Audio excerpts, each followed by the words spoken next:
Just a year ago, we passed 400 parts per million of carbon dioxide in the atmosphere. Now, the pre-industrial level was about 280 parts per million. So human society in the industrial era has raised the level of CO2 in the atmosphere by about 40%, and many people fear that before we're done, we're going to double it or even triple it. We're pumping CO2 into the atmosphere at a speed which we have never seen before in modern human history. We are absolutely racing into uncharted territory. In our lifetime, human beings left behind the Holocene, this 10,000-year period of benign climatic stability that coincides with the rise of human civilization. We have crossed a great threshold, and we stand on the edge of others. I remember when the Weather Channel was this kind of like nice, sleepy little station. Now it's like a horror show. The climate is being disrupted. That's not for next year or 1,000 years from now. That's happening right now. What all climate scientists will agree on is that the entire atmosphere has changed. All the atmospheric dynamics has changed. So every event that happens now is in the context of climate change, is different from how it would have been.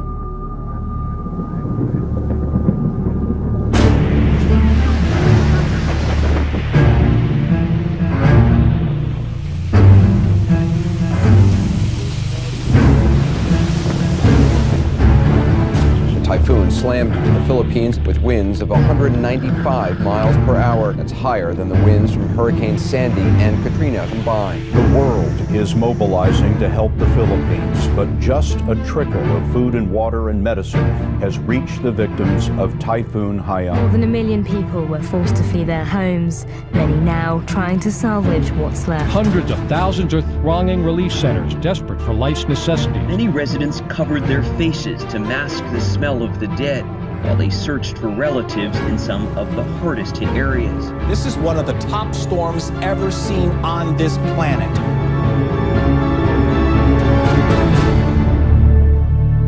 Mr. President, Your Excellency, what my country is going through as a result of this extreme climate event is madness. Super Typhoon Haiyan made landfall in my own family's hometown.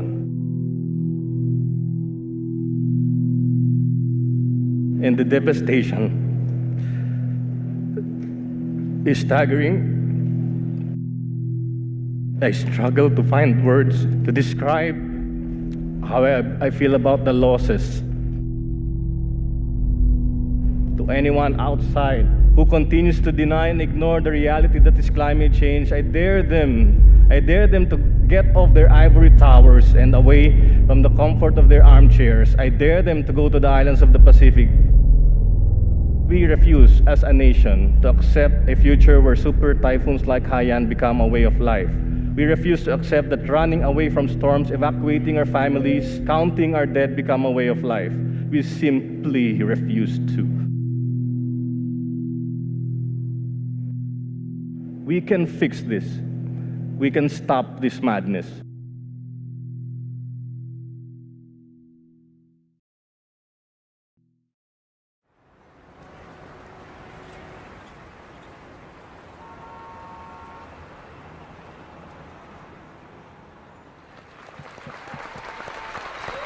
Hello, hello, hello. All right, folks, we know why we're here. We have 80 days starting tomorrow to pull off the largest climate march in history. It's really important for folks to remember that although climate change affects everyone, the impacts are not evenly distributed. And we're asking each one of these breakout groups, prioritize people of color, folks, because this is real, it's disproportionate, and it's time to bring it. They need to act on a binding global agreement to reduce greenhouse gases. We can do that and create jobs at the same time. Part of what we're doing is moving people from fossil fuels to the solutions and also presenting them with economic opportunities around the solution. The idea of who's going to be leading this march are the people in this room. This environmental issue is the singular issue of our time, of our day, that will determine how we live, where we live, and if we live. The most important tool that we have is our people power.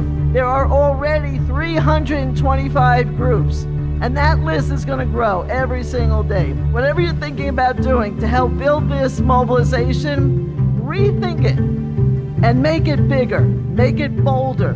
Our job is to make sure everybody hears about it, and then they'll get there. They'll get there. That's our job.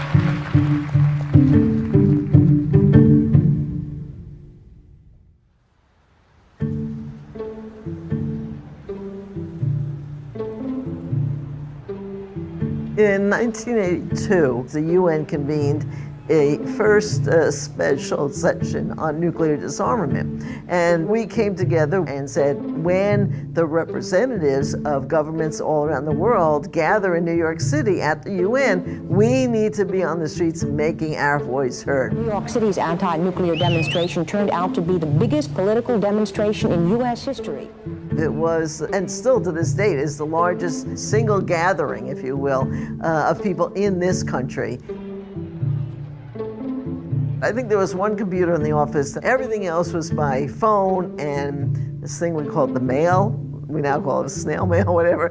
But there was something about that reality that we didn't have, the technology that we now have, that actually forced people to talk directly to each other. We have real peace with real justice. We will not go home and be quiet. We will go home and organize. One of the really interesting things about that demonstration is that some 600 local groups were formed, and many of those groups lasted for years afterwards. To me, the real power of that day was the organizing experience that led up to it, and then the organizing that came out of it.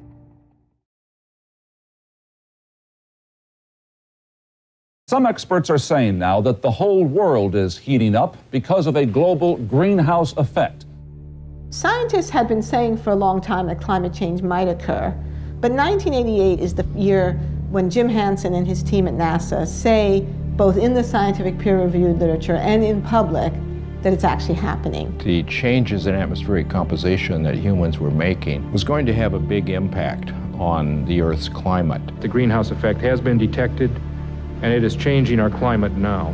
Hansen's testimony was reported on the front page of the New York Times, and there was actually a bill introduced into Congress, the National Energy Policy Act, to immediately begin to phase out the use of fossil fuels in order to prevent disruptive climate change. And of course, that was supported by the creation of the IPCC, the Intergovernmental Panel on Climate Change, that year. So there was political momentum, there was scientific momentum, there was strong scientific evidence, there was media attention, and then the whole thing kind of fell apart. The Earth Summit, a 12-day, 178-nation conference on the environment, began today in Rio de Janeiro. Battle lines are already drawn between the haves and the have-nots. So far, all the agreements are non-binding, requiring no specific action on the environment. As time has gone on, the scientific warnings keep intensifying, and yet there has been no effective political response. All political efforts to get a handle on this issue have essentially failed. I am the one that is burdened with finding the balance between sound environmental practice on the one hand and jobs for American families on the other. The agreement hammered out in Kyoto, Japan, requires industrialized nations to make substantial cuts in greenhouse gas emissions. The United States actually never ratified the Kyoto Protocol, which is one reason it didn't work.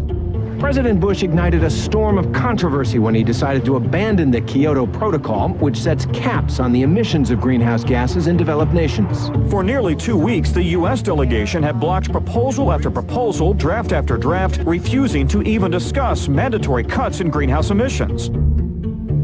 Now we switch to the big climate conference going on in Copenhagen. Today, developing countries made themselves heard. People are dying.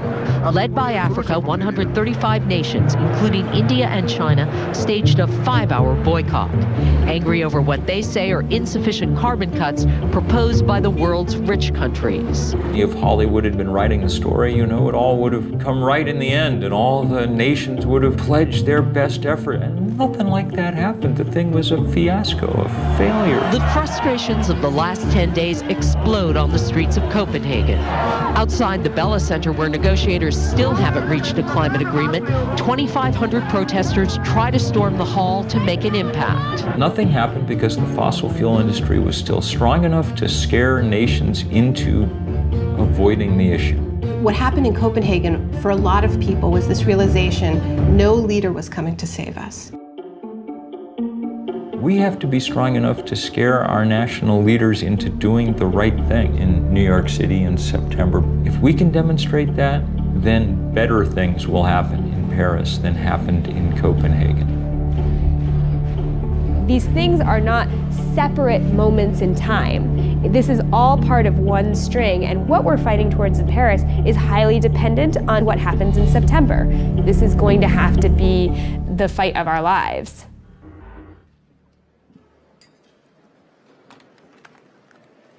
Welcome to this press conference to present the report of IPCC Working Group 3 on mitigation of climate change. If we really want to bring about a limitation of temperature increase to no more than 2 degrees Celsius, there is then the need for an unprecedented level of international cooperation. The way we've approached climate change is the scientific community builds the case, it synthesizes the evidence, it presents that evidence then to the policymakers. We've proven beyond a doubt that climate change is real, that the Earth's temperature is warming, that warming is predominantly caused by the burning of fossil fuels and other human activities, and that additional warming poses a significant threat. What the policymaking community did was they came up with a definition of what they called dangerous human interference. In 2009, the nations of the world agreed on a target of 2 degrees centigrade or 3.6 degrees Fahrenheit of maximum warming above the pre-industrial level.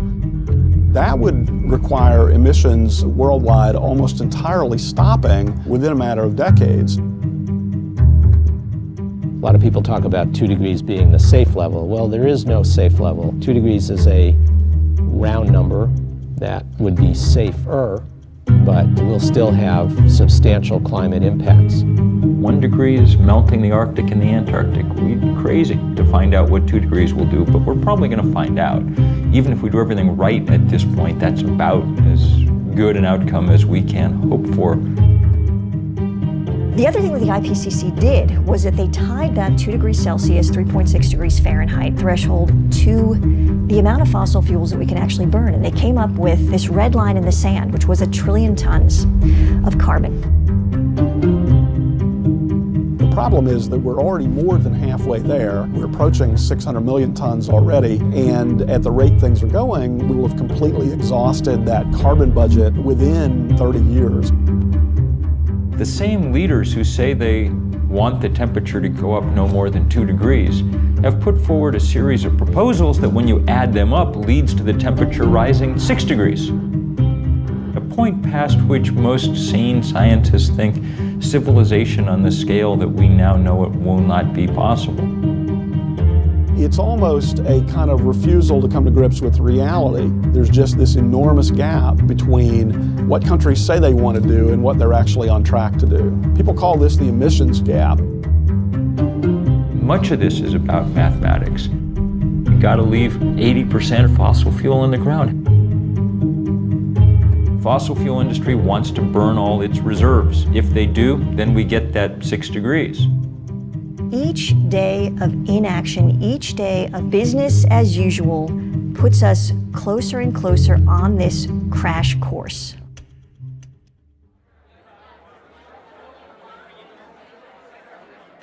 We're 2 months out from this demo. Obviously, we all know in this room a tremendous amount of work is happening every day, getting the word out, organizing people, mobilizing people. At this point, every day counts. And every day when we miss an opportunity, it's gone. Because it's not just a one-day march, it's our long-term ability to build a strong climate movement that we need to invest in. So being inclusive to us is really about multiple things, but recognizing that we live in a society where there's privilege, there are inequities. In order to address the climate crisis, we have to first address those inequities. That will allow us to then bring a movement strong enough to address the global ecological crisis. If you think for a second about this, there was this just layer of stuff under the ground, got put there at a specific time in a specific way, and it just captured millennia of solar energy. And we just happened upon it.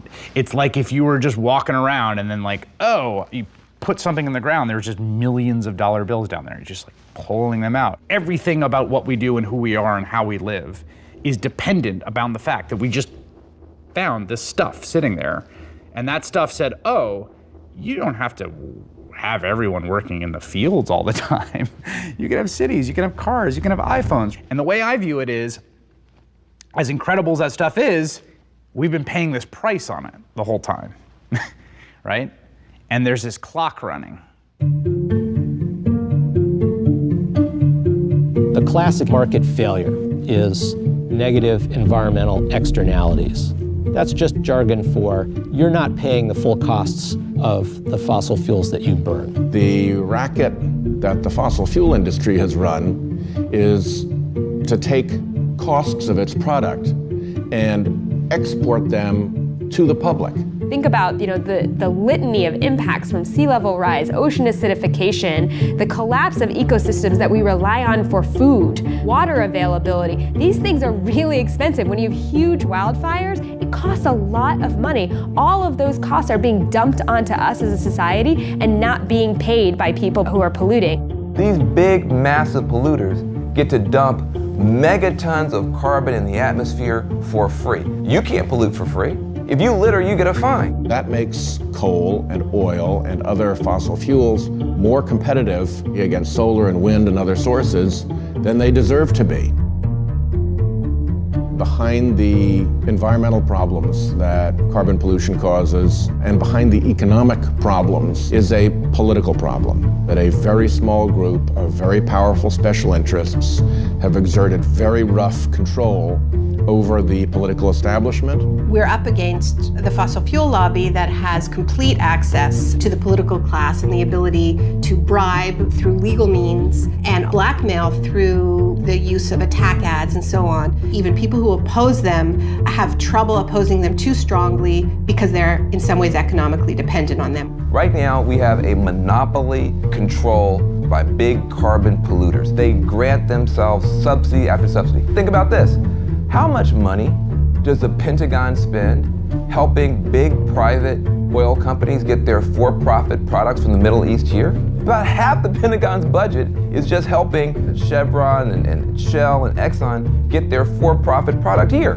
What if they had to pay for that service? How much would gas cost then? Plus, they also get all kind of tax breaks and other kind of loopholes. They're a system based on a grow or die ethic. Rather than respond to the climate crisis by scaling back, they're doubling down through fracking, through tar sands oil, through coal exports, mountaintop removal. They have become more brazen. It's a rogue industry. It's an industry whose business plan is followed to the letter will wreck the planet. Once you know that, then you know that these are now illegitimate business plans. We have to figure out how to disassociate ourselves with them. And that is beginning to happen all over the world.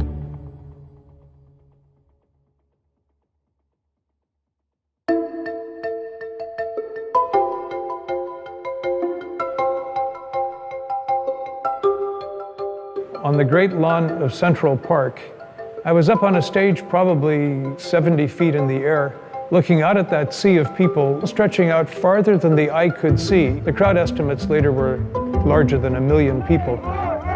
April the 22nd, 1970.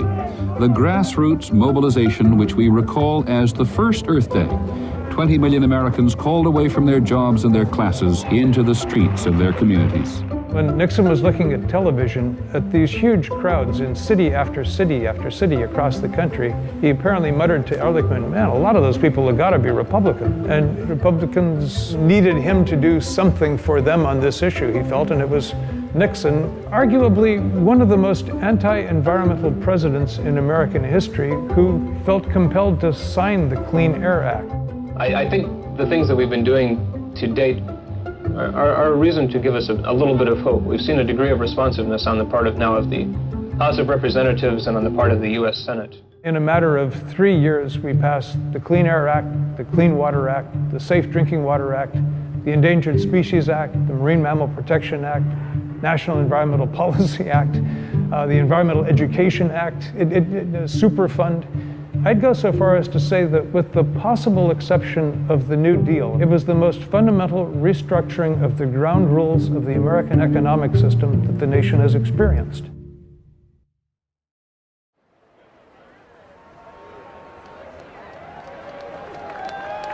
All right, folks, we are 50 days away from the largest climate march in history. Are y'all ready? Yeah! This is not just about the environment. It's about the community. It's about public health.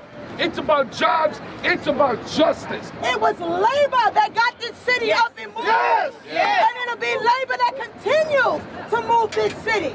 We are the community. Are we not the community?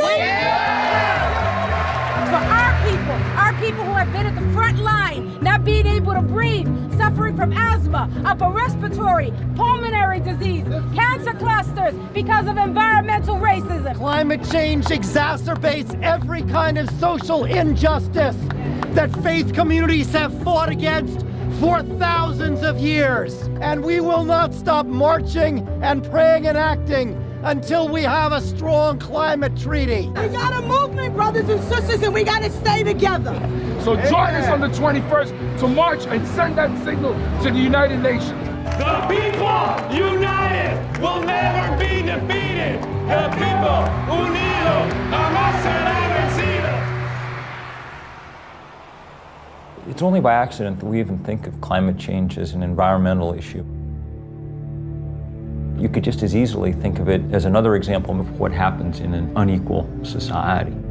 The people who've contributed the least to climate change and who've benefited the least from the use of fossil fuel are the first people to feel the effects. People in the poorest parts of the world suffer enormously already and will suffer enormously more as the century wears on. Climate disruption is a social justice issue.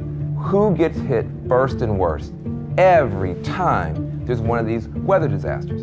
It's low-income people, it's people of color, it's people who can't get out of harm's way, and people who can't bounce back easily because they don't have the money or the social standing or the political connections. Our communities are disproportionately impacted.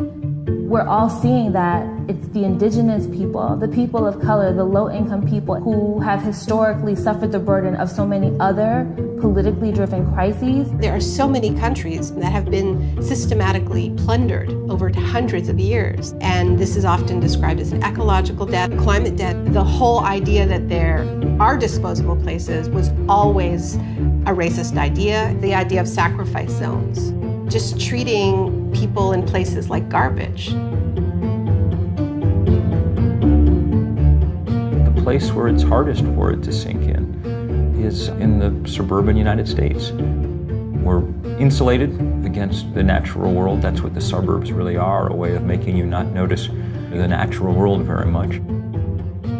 And we're insulated in those places by wealth.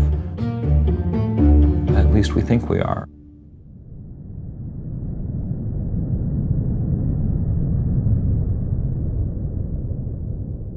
Scientists are screaming from the rooftops about us avoiding going over a 2-degree rise in the temperature of the planet. Why are they so worried about that? If we go over that amount of warming, there are feedback loops in our ecosystems, tipping points that climate change could spin out of control, and it happens like that. There are switches that can be tripped where suddenly you are in brand new territory and you don't even begin to know what to do about it. This is not a linear kind of problem that we're dealing with. This is very much an exponential kind of problem.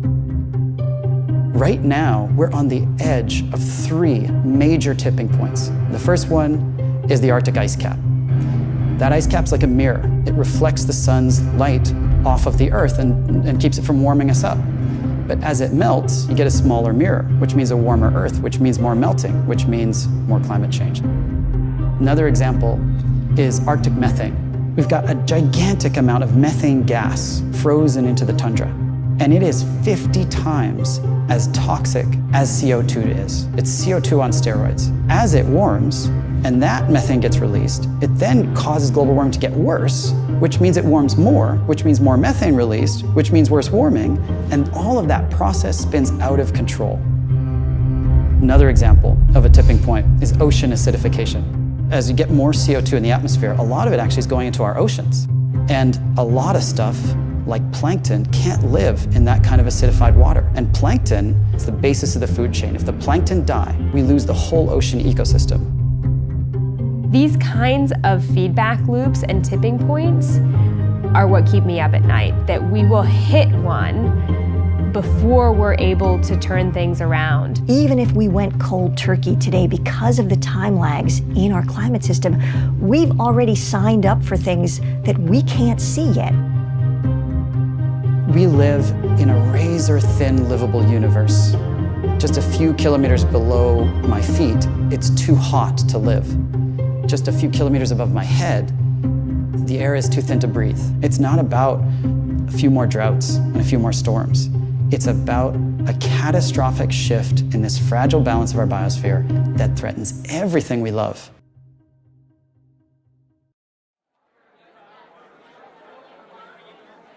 What we all need to be focused on is turnout, turnout, turnout.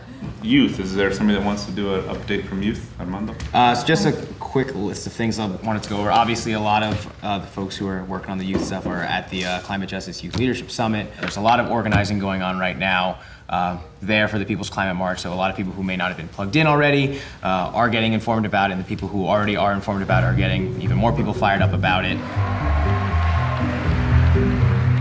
There's a lot of things that we pay attention to, that we focus on, that are fun, but they are short-lived and they are not for the betterment of us. We have to reprioritize what's important to us.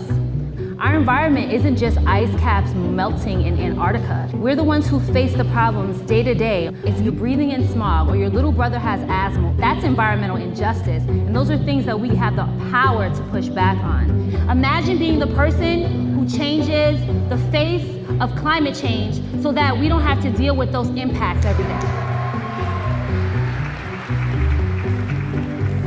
So on September 21st, we're gonna march for climate justice. So who's with us? Come on,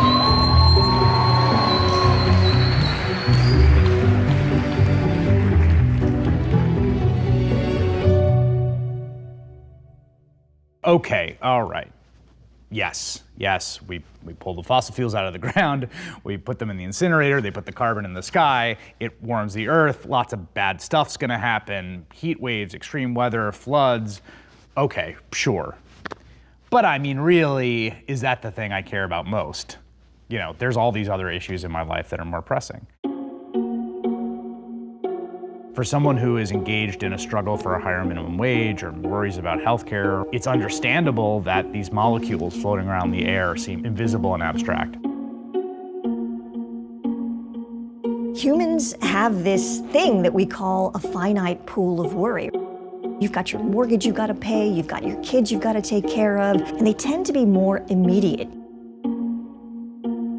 We respond to things that feel incredibly urgent, like a gun to the head, a stampede of wild elephants, right? Climate change is a completely different kind of risk. It plays out over these very long time scales. It's really hard to perceive it as a very urgent threat. The other thing that happens is that there's something called a single action bias. We have this tendency to see a threat and then we try to fix it with one thing. It's like the silver bullet solution. When we look at climate change, we become overwhelmed by it because there's so many different ways that we're going to need to fix it. 25 years we've been talking about climate change. The level of scientific reports becomes higher and higher and higher. Why has that still not compelled the majority of people to action? Cognitive psychologists have been mapping the processing systems within our brains, and they found that there are two parallel and deeply interlocked processing systems. The rational side, the analytic side, which deals with information, facts, data. we have another side, which is a much more intuitive and emotionally driven side. It is that emotional system that moves us into action. The challenge for climate change is how do we get something that is so based in the science to cross over into the side which makes us feel something.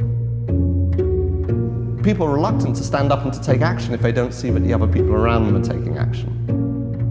And that is why it is absolutely critical that there are people who are seen to be doing something. They are creating the